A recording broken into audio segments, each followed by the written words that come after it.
हाँ तो hello everyone, welcome to our Spark Education. कैसे हैं आप लोग?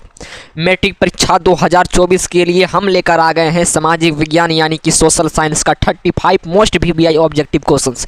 याद रखना कि जिस जमाने में आप समय को बर्बाद कर रहे हो वही समय आपको सर कुछ दिन के बाद नहीं तो सर हमें 100% आपको बर्बाद कर देगा।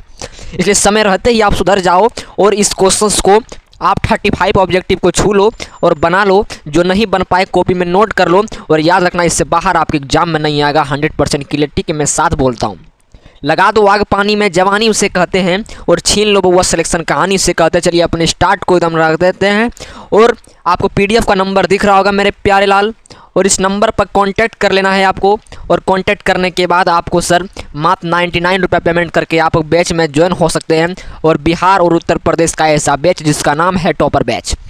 ज़्यादा समय को बर्बाद ना करते हुए पहला क्वेश्चन को देखते हैं कि सर हुआ आंदोलन किस प्रकृति का था। बहुत बचवा सर कन्फ्यूजन हो जाते हैं, लेकिन थोड़ा कन्फ्यूजन नहीं होना है क्योंकि जब हम हैं तो आप क्यों नहीं हैं। तो याद रखना सर हुआ आंदोलन क्या सर हुआ अरे हुआ खोआ तो तेरे का नंबर क्या हो जाएगा क्रांतिकारी। यानी कि हुआ यानी कौन था? क्रांतिकारी धार्मिक। यानी कि किस प्रकृति का था, किस नेचर का था वो हुआ? तो सर क्रांतिकारी धार्मिक। याद करना, माइंड में सेट करना है 100% क्लियरिटी के साथ।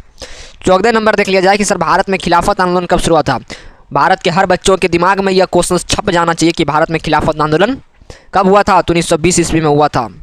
ना संघर्ष ना तकलीफ खाक मजा है जीने में, और बड़े बड़े तूफान थम जाते हैं जब आग लगी हो सीने में मेरे प्यारे लाल। 1917 में भारत में पहला जूट मिल। यहाँ से क्लियर हो गया कि सर भारत में पहला जूट मिल कब स्थापित किया गया था। तो बोलिएगा 1917 में। ये क्वेश्चन कंप्लीट। अब पूछा गया सर किस शहर में स्थापित हुआ था। तो सर ताल ठोक के बोलिएगा कि सर कहाँ पर। तो बोलिएगा अपन भारत में है ना, क्या राज्य है? कोलकाता, ओकरे में है। ऑप्शन नंबर ए आपका राइट आंसर हो जाएगा। हर एक क्वेश्चंस को छू के करना है और आंसर को 80 में 80 आपको छाप देना है, यानी कि 80 में आपको 40 से बनाना होता है।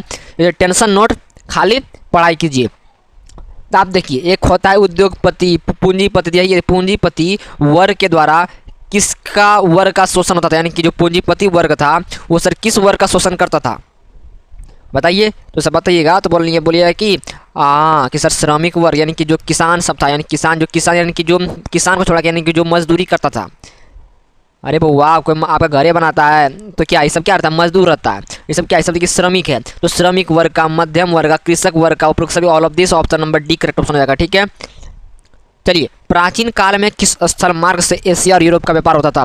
हर बच्चों के जहन में ये क्वेश्चन बैठ जाना चाहिए और अभी तुरंत याद ही कर लेना चाहिए कि सर प्राचीन काल में जो स्थल मार्ग से एशिया और यूरोप का जो व्यापार होता था वो सर किस मार्ग से। तो बोलिएगा रेशम मार्ग से। Option number B correct option हो जाएगा।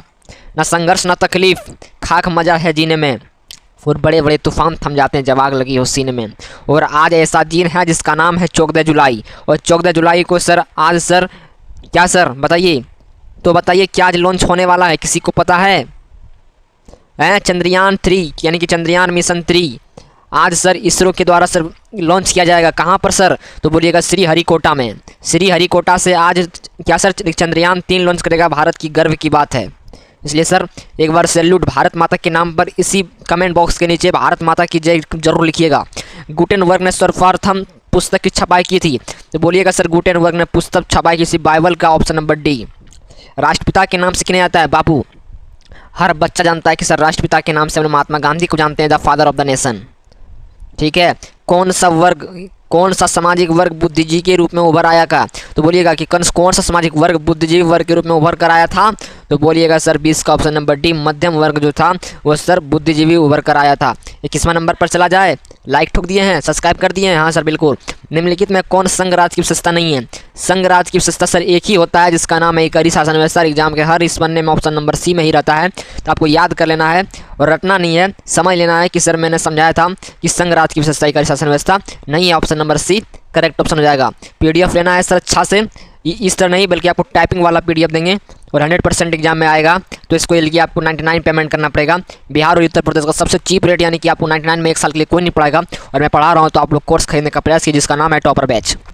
बिहार में संपूर्ण क्रांति का नेतृत्व किसने किया था? हर बच्चा जानता है, बिहार के हर बच्चा जानता है कि सर हम आई एम बिहारी। तो जयप्रकाश नारायण को कौन नहीं चिंता आ रहा है? Option number D correct option हो जाएगा। ठीक है, मजा आ रहा है ना पढ़ने में? बिल्कुल। कौन सी एक बात लोकतांत्रिक व्यवस्थाओं के अनुरूप नहीं है? यानी कि लोकतांत्रिक व्यवस्था जो होती है इसको कौन यहाँ सक्षम ये कि नहीं इसको इसमें जो 4 ऑप्शन में कौन इसका कोई वैल्यू नहीं देगा।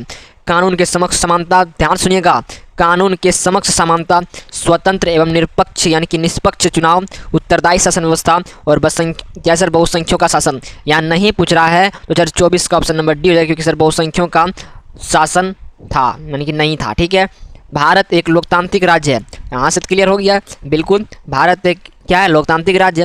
लेकिन सर क्या पूरा निम्नलिखित में किया घोषणा किसने की, यह घोषणा की गई थी, यानी किसमें घोषणा की गई थी कि सर भारत एक लोकतांत्रिक राज्य है। यानी कि देखिए, प्रस्तावना में किया गया था, पाठ में किया गया था, नागरिक शास्त्र में या कानूनी पुस्तक में। तो बोलिएगा सर प्रस्तावना में यहाँ लिखा गया था कि सर भारत एक क्या है, लोकतांत्रिक राज्य। न्यू क्वेश्चन आधारित है, कुछ क्वेश्चन सबसे बन भी नहीं पाया होगा 100%। ठीक है, जो तेज स्टूडेंट भी होगा ना उससे भी क्वेश्चन छूटा होगा, और आगे क्वेश्चन सो रहे जो आपसे छूटेगा, और नहीं छूटा हो तो आगे छूटेगा। इस लोकसभा चुनाव के बाद महिलाओं की भागीदारी 10% हुई थी, से अधिक हो गई थी। तो सर 26 का ऑप्शन नंबर क्या सर तो चलिए आपका right answer option number B जगह 15 लोकसभा। ठीक है, अगला क्वेश्चन देखा जाए 27वां नंबर कि सर कौन राष्ट्रीय दल है, यानी कि आपको पता है जनता दल, लोक जनशक्ति पार्टी, भारतीय जनता पार्टी। तो ऑप्शन नंबर ये तो जानते हैं, ऑप्शन नंबर डी तो ये हर बच्चा जानता है, और यही आपका राइट आंसर रहेगा। एक क्वेश्चन मैंने एक आंसर इसमें याद हो गया कि सर भारतीय जनता पार्टी को हम लोग कहते हैं बीजेपी, और बीजेपी आपको पता है कि सर भारत में राज्य करता है, इसलिए यह राष्ट्रीय दल है, ऑप्शन नंबर डी। ठीक है, लोकतंत्र का प्राण, क्वेश्चंस को याद कर लीजिए, पूछा गया है और बार बार पूछा जाता है। तो लोकतंत्र का प्राण हम लोग राजनीतिक दल को कहते हैं। 28 का option number A the correct option.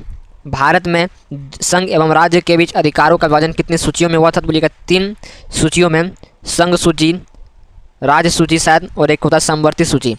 एक छूट रहा है शायद, यहाँ कोई गलत हुआ होगा तो देख लीजिएगा, लेकिन 3 सूची होता है। ठीक है, चलिए अगला देखा जाए। हाँ चलिए, अगला क्वेश्चन सर कौन लोकतंत्र के रंग विरोधी नहीं थे।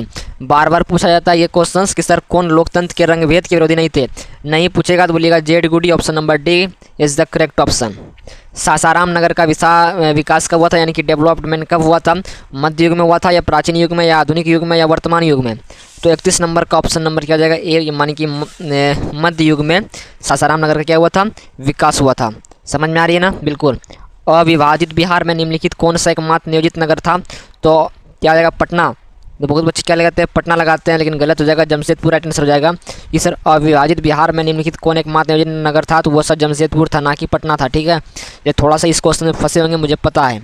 पटना हवाई अड्डा का क्या नाम था, तो पटना हवाई अड्डा का नाम क्या था, तो बोलिएगा जयप्रकाश अंतर्राष्ट्रीय हवाई अड्डा। बिल्कुल, option number A is the correct option. Bihar में रज्जू मार्ग कहाँ स्थित है, तो बिहार में रज्जू मार्ग जो है वो सर र से राजगीर, र से रज्जू। ठीक है, यही याद कर लीजिएगा, ऑप्शन नंबर बी 34 का भी। बिहार में खनिज तेल की संभावना है। और सर आपको सर किस टॉपिक पर वीडियो चाहिए वो भी कमेंट कीजिएगा। तो बिहार में, और आपका सर रूटीन जारी हो चुका है मेरा, देख लीजिएगा। मंडे से आपका सभी समय से आपका क्लास चलेगी, क्लास 12th 10th दोनों। ठीक है, बिहार में खनिज तेल की संभावना क्या है, तो बिहार में खनिज तेल की संभावना इधर है, तो बोलिएगा दक्षिण बिहार के मैदान में। क्या, तो बोलिएगा 35 का ऑप्शन नंबर हिमालय क्षेत्र में खनिज तेल की विशाल भंडार है। ठीक है, याद रखिएगा। कांवर झील, तो कांवर झील तो हम लोग कांवर किस में लेते हैं, बेग में लेते हैं। इसी तरह याद कर लीजिएगा, थोड़ा सा दिमाग लगा कि सर कांवर किस में लेते हैं, बेग में लेते हैं, इसलिए बेगूसराय ऑप्शन नंबर सी। ठीक है, ऑप्शलेटी तो कांवर बेग में लेते नहीं है, लेकिन सोच समझ के थोड़ा दिमाग लगा के आंसर टिका लगाना है। ठीक है, संजय गांधी जैविक उद्यान, तो बोलिएगा मेरा राजधानी पटना। ठीक है, ऑप्शन नंबर डी। कौन सड़कों का एक वर्ग नहीं है, यानी कि पूर्व पश्चिम गलियारा, एक्सप्रेसवे, सीमांत सड़कें, स्वर्णिम क्षेत्र मार्ग। तो 38 नंबर का बच्चा जानता है कि सर पूर्व पश्चिम गलियारा ये एक सड़कों का वर्ग नहीं है। तो है क्या, वो आप कमेंट बॉक्स में गूगल पर सर्च करके बताइएगा, तब आपका भी दिमाग खुलेगा कि जिस देश का राष्ट्रीय आय अधिक होता है वो क्या कहलाता है। तो आपको पता है विकसित कहलाता है, तो बच्चा जानता है। ये सोचना समझना है नहीं, बस पढ़ाई करो मज़ा से। टॉपर बनने के लिए कोई नहीं रोक सकता।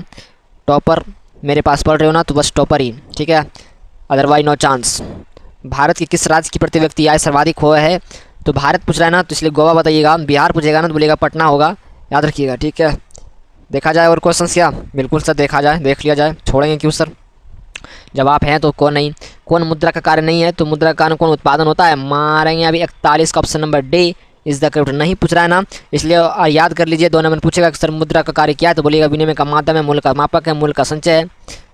इसी तरह क्लियर कर लेना है। भारत का केंद्रीय बैंक कौन सा है, बच्चा जानता है आरबीआई। और आरबीआई का स्थापना कब हुआ था, कमेंट बॉक्स में कमेंट कीजिएगा। यदि जो नहीं बता पाए वो बोल, इसका मतलब कि वो पढ़ने में तेज नहीं है। ठीक है, ऊर्जा का मुख्य स्रोत क्या है, तो ऊर्जा का मुख्य स्रोत है सर क्या, तो कोयला, विद्युत, petroleum. Option number D is the correct option, सभी है। क्वेश्चंस आपको नहीं दिख रहा होगा, थोड़ा हम आपको क्वेश्चंस दिखा देते हैं फटाफट। हिंद चीन पूछने वाले पुर्तगाली होते हैं। मजदूर दिवस सर 1 मई को मनाया जाता है शायद से, और गलत हुआ तो आप बता दीजिएगा। शायद से नहीं, बिल्कुल सही बता रहा हूँ मैं, ठीक है, मजाक किया। भूकंप केंद्र को ऊर्ध्वाधर पृथ्वी, तो सर बोलिएगा अधिक केंद्र कहलाता है। 48 का ऑप्शन नंबर बी। आग से जलने की किस स्थिति उपचार की आवश्यकता होती है, तो इसे ठंडे पानी से डाल देना चाहिए, ठीक है। तुरंत अस्पताल नहीं, अस्पताल पहुंचने से पहले, क्यों नहीं, वो मर जाएगा, इसलिए सबसे पहले उसको गर्म पानी, सॉरी इसमें ठंडा पानी डाल देना चाहिए। ऑप्शन नंबर ए, ठीक है। सामान्य संचार व्यवस्था के बाधित होने का कारण क्या है, तो सर सामान्य संचार व्यवस्था सर इसका होता है केबल का टूट जाना, यही होता है ना, बिल्कुल यही होता है। और किसे बाढ़ से सबसे अधिक हानि होती है, तो सबको होती है, लेकिन सबसे किसे पूछ रहा है तो फसल को होती है ज़्यादा। तो 45 नंबर का ऑप्शन नंबर डी हो जाएगा, क्योंकि सर फसल सबसे अधिक होती है, तो सब यहाँ होती है, भवन पशु सब होते हैं, ऑप्शन नंबर डी हो जाएगा, ठीक है। जब डी हुआ हो तो डी आर्थिक विकास संबंधित है, तो आर्थिक विकास संबंधित किससे हुआ, तो 44 का ऑप्शन नंबर सी परिवर्तन, यानी कि ये परिणात्मक परिवर्तन से गुणात्मक परिवर्तन से, ठीक है। थोड़ा मैं स्पीड बढ़ा दिया क्योंकि सर टाइम नहीं है, ऊर्जा आपको कम समय में ज़्यादा क्वेश्चंस को बना पाओ, ठीक है। ऊर्जा का मुख्य स्रोत क्या है, तो बोलिएगा ऊर्जा का मुख्य स्रोत क्या होता है, तो कोयला होता है, या बोलिएगा तो 43 का ऑप्शन नंबर डी इनमें से सभी होता है। ऊर्जा सब क्या करता है, प्रदान करता है। तो वीडियो कैसा लगा, वीडियो कमेंट बॉक्स में ज़रूर कमेंट कीजिएगा, ठीक है। और फिर मिलते हैं फिर अगले वीडियो में। एक प्यारा सा कमेंट जरूर कीजिएगा, क्योंकि सर आपके एक कमेंट से मुझे मोटिवेशन मिलता है, इसलिए फास्ट जल्दी जाइए और कमेंट बॉक्स में कमेंट का लगा दीजिए ढेर, ठीक है। तो मिलते हैं फिर अगले वीडियो में। Thanks for watching this video all of, bye दोस्तों, जय हिंद, जय भारत, लव यू।